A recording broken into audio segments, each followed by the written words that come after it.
मोहननगर नामक गांव में एक बहुत ही बड़ी हवेली हुआ करती थी। उस हवेली में एक बूढ़ी दादी और उसका पागल पोता महेश रहता था। उस औरत का एक छोटा पोता राजू अपने परिवार के साथ गांव से दूर शहर में रहता था। उतनी बड़ी हवेली में ममता नाम की एक औरत अकेली ही काम करती थी। एक दिन दादी को ममता की चीखने की आवाज आती है। दादी, दादी बचाओ, मुझे बचाओ। ममता की आवाज सुन के बूढ़ी दादी जल्दी से भागकर ऊपर सीढ़ियां चढ़ने लगती है कि तभी उसका पैर मुड़ जाता है और वो लुढ़कते हुए नीचे आ गिरती है। बूढ़ी दादी की आवाज सुनकर ममता वहां भागती हुई चली आती है।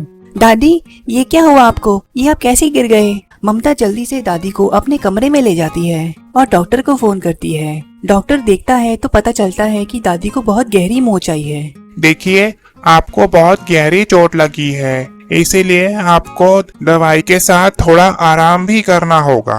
हे भगवान, बैठे बैठाए ये क्या मुसीबत लग गई मुझे। अरे दादी, आप सीढ़ियों से गिरी कैसे? अरे मुझे तो ऊपर से तेरे चीखने की आवाज आई थी। लगता है उसने मुझे जानबूझ के गिराने के लिए ही ऐसा किया है। आपको अपना ध्यान रखना चाहिए दादी, वो आजकल कुछ ज्यादा ही खतरनाक होती जा रही है। चाहे कुछ भी हो जाए, आप ऊपर बिल्कुल भी मत जाना। दादी बिस्तर पे पड़े पड़े बहुत बोर हो रही थी कि तभी शहर से उसके छोटे पोते का फोन आ जाता है। कैसी हो दादी? अरे बेटा, मैं क्या बताऊं, कल मैं सीढ़ियों से लुढ़क के गिर गई थी। पैरों पे बहुत गहरी मोच आई है। क्या बात कर रही हो दादी? इतनी बड़ी बात आपने मुझसे क्यों छुपाई? मैं कल ही पूजा और बच्चों के साथ आपके पास आ रहा हूँ। तब तक के लिए आप अपना ख्याल रखना, ठीक है? अरे नहीं बेटा, उसकी कोई जरूरत नहीं है। तुम यहाँ मत आओ, ममता है ना यहाँ पे मेरा ध्यान रखने के लिए। नहीं दादी, मैं अब आपकी एक नहीं सुनूंगा। मैं कल आ रहा हूँ, बस। राजू की बात सुन के दादी और परेशान हो जाती है, जैसे कि वो चाहती ही ना हो कि राजू वहाँ आए। अरे दादी, ये आपने क्या कर दिया? ये बात राजू को नहीं बतानी थी। अब देखो, वो कल अपने परिवार के साथ यहाँ आ रहा है। अब आप उसे ऊपर जाने से कैसे रोकेंगी? अब मेरे मुंह से निकल गया तो निकल गया, आने दो उसे। हम दोनों मिलके सोच लेंगे कि क्या करना है। और वैसे भी वो 1-2 दिन में चला जाएगा, उसका काम धंधा भी तो है ना। अगले दिन राजू का पूरा परिवार मोहननगर के लिए निकल पड़ता है और कुछ ही घंटों में वो दादी के पास पहुंच जाते हैं। बच्चे तो इतनी बड़ी हवेली देखकर बस खेलने निकल जाते हैं। राजू और पूजा मिलके दादी से मिलने जाते हैं कि तभी वहाँ महेश उनके सामने आ खड़ा होता है। होय होय होय होय होय होय होय होय होय, अरे मेरी शादी होने वाली है, मेहमान भी आ गए। होय होय होय होय होय, मेरी दुल्हन ऊपर है, ऊपर। होय होय होय। हाँ हाँ, ठीक है, चलो अब अंदर जाओ। और तुम्हें अब अपनी दवाई भी लेनी है ना? चलो अब जाओ यहाँ से, कुछ भी बोलते रहते हो। ममता की बात सुन के महेश उदास होकर अंदर चला जाता है। राजू और पूजा को महेश की ऐसी हालत देखकर बड़ा झटका लगता है। अरे, ये महेश भैया को क्या हुआ? जब मैं कुछ साल पहले यहाँ आया था तब तो वो बिल्कुल ठीक थे, और ये क्या शादी शादी दुल्हन दुल्हन बोले जा रहे हैं? अरे आप अंदर चलो, आपको दादी सब बता देगी। राजू और पूजा अंदर जाते हैं और दादी से मिलते हैं और उसके बाद वो दादी से महेश की हालत के बारे में पूछते हैं। अरे बेटा, मैं क्या बताऊं, एक बार महेश छत पे खड़ा होके किसी की बारात जाते हुए देख रहा था। फिर न जाने कैसे उसका पैर फिसला और वो नीचे आ गिरा। उसके सर पे इतनी गहरी चोट लगी कि वो पागल ही हो गया और तभी से शादी और दुल्हन जैसी बातें करने लगा है। ये तो बहुत ही बुरा हुआ है महेश भैया के साथ, पर हम शहर से उनका अच्छा इलाज करवाएंगे तो देखना वो कैसे जल्दी ठीक हो जाते हैं। हाँ हाँ बेटा, क्यों नहीं, ये तो अच्छी बात है। बातें करते करते बहुत रात हो जाती है और फिर सबको नींद आ जाती है। ममता वहाँ आती है और उन्हें सोने को कहती है। ठीक है, मैं ऊपर वाले अपने फेवरेट कमरे में ही सोऊंगा। नहीं नहीं बेटा, ऊपर नहीं, नीचे। वो ऊपर अभी सफाई नहीं हुई है ना, इसलिए। राजू दादी की बात मान लेता है और नीचे वाले कमरे में सो जाता है। बच्चे भी उनके साथ वाले कमरे में सो जाते हैं। जब सब सो रहे होते हैं और रात के करीब 12 बज रहे होते हैं, तभी रिंकू को किसी के रोने की आवाज आती है। रिंकू इधर उधर देखता है पर उसे कोई नहीं दिखता। उसके बाद वो आवाज को ध्यान से सुनने की कोशिश करता है। आवाज ऊपर से आ रही होती है। इसके ऊपर जरूर कोई दूसरा कमरा है जिसमें कोई रो रहा है। रिंकू ऊपर देख ही रहा होता है कि अचानक छत में से किसी चुड़ैल का हाथ निकल के बाहर आ जाता है। वो हाथ धीरे धीरे रिंकू की तरफ बढ़ रहा होता है और उसे अपनी तरफ बुला रहा होता है। रिंकू की डर के मारे हालत बुरी हो जाती है। वो बड़ी मुश्किल से चिल्लाकर टीना को उठाता है और उसे वो चुड़ैल का हाथ दिखाता है, पर तब तक वो चुड़ैल का हाथ गायब हो चुका होता है। टीना को लगता है कि रिंकू उसे डराने के लिए ये सब कर रहा है, इसलिए वो उसके बात को झूठ समझती है और वापस सो जाती है। रिंकू भी बेचारा सो जाता है और अगली सुबह उसे एक डरावना सपना समझ के भूल जाता है। पर अगली रात रिंकू के साथ फिर वही होता है। वो चुड़ैल का हाथ छत से निकलकर बाहर आ जाता है और रिंकू को अपनी तरफ बुलाने लगता है। मुझे मत मारो, मुझे छोड़ दो। टीना, टीना उठो, प्लीज मुझे बचा लो।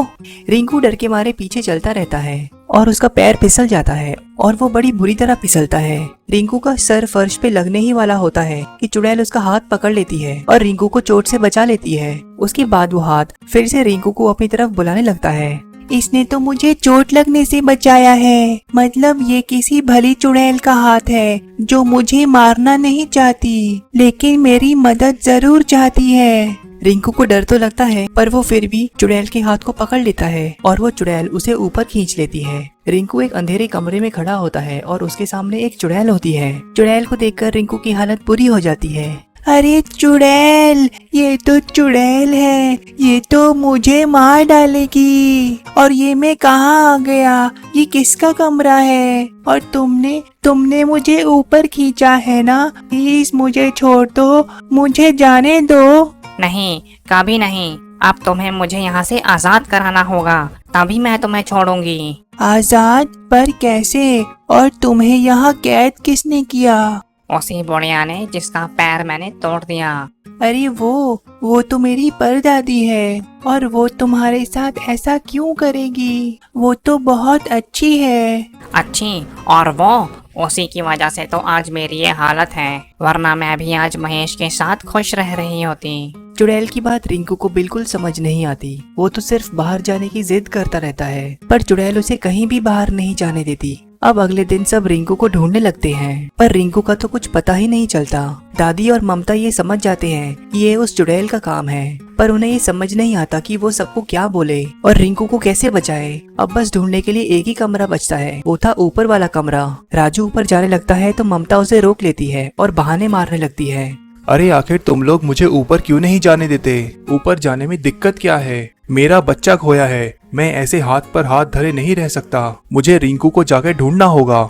राजू जिद करके ऊपर चला जाता है, पर ममता उसे वो कमरा खोलने नहीं देती। राजू को तभी उस कमरे से रिंकू की आवाज आती है। वो तो अब किसी की बात सुनने को राजी ही नहीं होता और कमरे का दरवाजा तोड़ देता है। कमरे के अंदर चुड़ैल और रिंकू को देखकर राजू की सांसें अटक जाती है। मुझे पता था कि मेरे ऐसे करने से इस कमरे का दरवाजा जरूर कोई खोलेगा, और अब मैं आजाद हो जाऊंगी। और अभी मुझे इस दादी से अपनी मौत का बदला भी लेना है। मेरे बच्चे को छोड़ दो। और ये तुम मेरी दादी के लिए क्या क्या बोले जा रही हो? दादी बताओ ना, ये तुम्हारे बारे में ऐसे क्यों बोल रही है? तभी वहाँ उस कमरे में महेश भी आ जाता है और वो उस चुड़ैल के पास जाने की जिद करने लगता है। उसे उस चुड़ैल से जरा भी डर नहीं लगता। मेरी दुल्हन, मेरी दुल्हन, मेरी दुल्हन। ये सब यहाँ पे क्या चल रहा है? कोई हमें सच सच बताओ। अब तो तुझे सबको सच बताना ही होगा। जब तू अपने मुंह से सबको सच बताएगी तभी मैं रिंकू को आजाद करूंगी, वरना मैं इसकी अभी जान ले लूंगी। नहीं नहीं, मैं सबको सच बताती हूँ। ये चुड़ैल महेश की होने वाली बीवी थी। मैं इसे बिल्कुल पसंद नहीं करती थी क्योंकि ये बहुत गरीब घर की थी, पर महेश ने मेरे खिलाफ जाकर इससे शादी कर ली और मैंने एक दिन मौका देखकर इसे इसी के कमरे में आग जलाकर मार डाला। और तभी वहाँ महेश आ गया और उसने सब देख लिया। उस दिन से महेश पागल हो गया। आप किसी के साथ ऐसा कैसे कर सकती हो दादी? सब लोग उस दादी को घर में अकेला छोड़ के चले जाते हैं। उसका मकसद तो सबके सामने सच लाना होता है, जो वो कर देती है।